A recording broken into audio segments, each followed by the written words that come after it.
ہمارے ساتھ بھی تعلقات قائم رکھے اور انڈیا کے ساتھ بھی تعلقات قائم رکھے۔ اب اس نے ایسا کیوں کیا؟ وہ ہماری اور انڈیا کی جو ٹینشن ہے وہ اس کو یوز کرتا رہا، ہمیں بلیک میل کرتا رہا، ہمیں انڈیا کا نام لے کے بلیک میل کرتا رہا، انڈیا کو ہمارا نام لے کے بلیک میل کرتا رہا،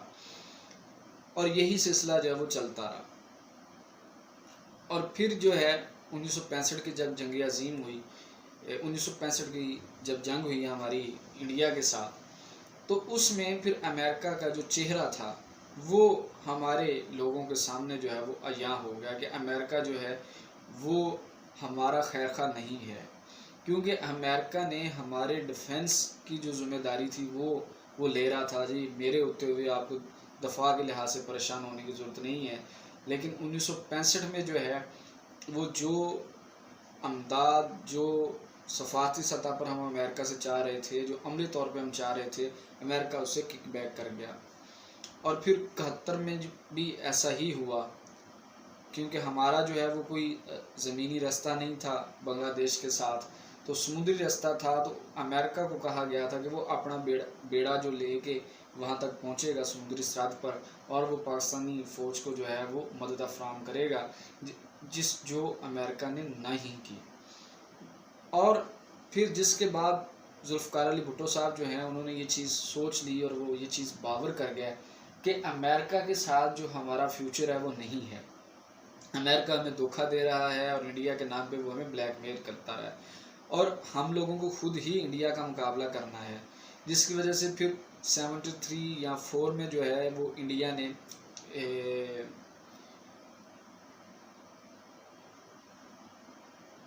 ان کی جو خاتون وہ تھیں پرائم منسٹر، ان کا نام اب میرے ذہن سے جو ہے وہ اچانک نکل گیا ہے، تو انہوں نے جب جو تھے وہ دھماکے کیے، تو اس کے بعد ذوالفقار علی بھٹو صاحب جو ہے وہ ایٹمی پروگرام لے کے آئے، پھر وہ آپ سب لوگ جانتے ہیں جس طرح سے ان کو ہٹایا گیا، پھر جنرل ضیاء کا دور آیا، جنرل ضیاء کے دور میں امریکہ نے جو ہے وہ روس کو، جو اس وقت سوویت یونین تھا، اس کو چیلنج کیا، اور وہ اور روس بھی اسی طرح ہی بڑھتا آ رہا تھا کہ وہ ایک ملک پہ حملہ کرتا تھا، اس کو جو ہے اپنا یرمغال بناتا تھا، اس کو فتح کرتا تھا، اور وہاں وہ اپنی کٹ پتلی حکومت جو ہے وہ قائم کرتا تھا، پھر اس کے بعد وہ اگلے ملک میں بڑھ جاتا تھا۔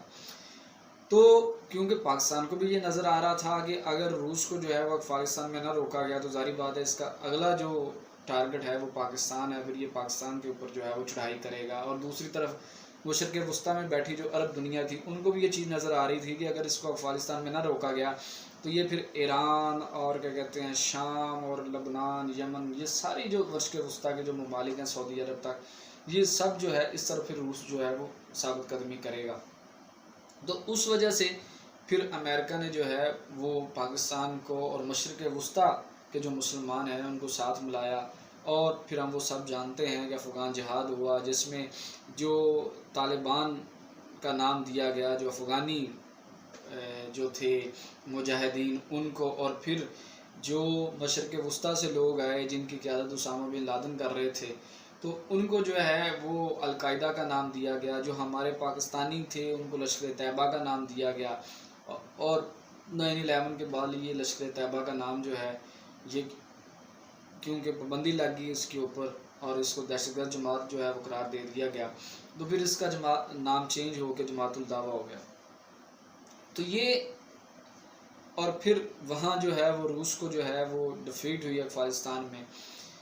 پھر اس کے بعد یہ سلسلہ جو ہے وہ چلتا رہا، اور پھر افغانستان کے اندر جو ہے وہ جب طالبان کی حکومت بنی تو وہ حکومت بن گئی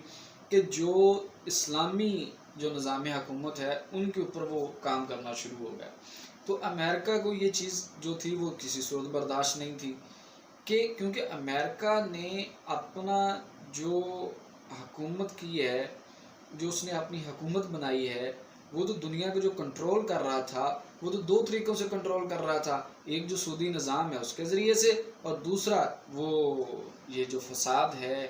یہ جو لڑائی جھگڑا ہے، جنگ ہے، اس کے ذریعے سے۔ تو اگر اسلامی نظام حکومت جو ہے وہ وجود میں آتا ہے، ایک اسلامی ریاست بن جاتی ہے، تو پھر وہاں جو سودی نظام ہے وہ نہیں چل سکتا۔ تو اگر ایک افغانستان کے اندر ایسی حکومت بنتی جو اس کو چیلنج کرتی، تو پھر یہی چیز آگے پوری اس خطے میں پھیل جانی تھی، اور جس سے اس پورے خطے میں جو امریکہ کا انٹرسٹ تھا یا جو موجودگی تھی اس کو چیلنج ہونا تھا، اور شاید وہ ناممکن ہو جاتی۔ تو اس لیے افغانستان کو پھر جو تھا وہ امریکہ نے ان طالبان کو جو ہے وہ ٹارگٹ کرنا شروع کر دیا۔ نیکسٹ ویڈیو میں ہم یہیں سے اپنی بات کو کنٹینیو کریں گے۔ آپ سے ریکویسٹ ہے کہ ہمارے ساتھ جو ہے وہ آپ جڑے رہیں، تاکہ جو بات ہم آپ لوگوں تک پہنچانا چاہتے ہیں وہ مکمل طور تک آپ لوگوں تک پہنچ سکے۔ نیکسٹ ویڈیو تک کے لیے اجازت دیجیے۔ اللہ ہم سب کا حامی و ناصر ہو۔ السلام علیکم۔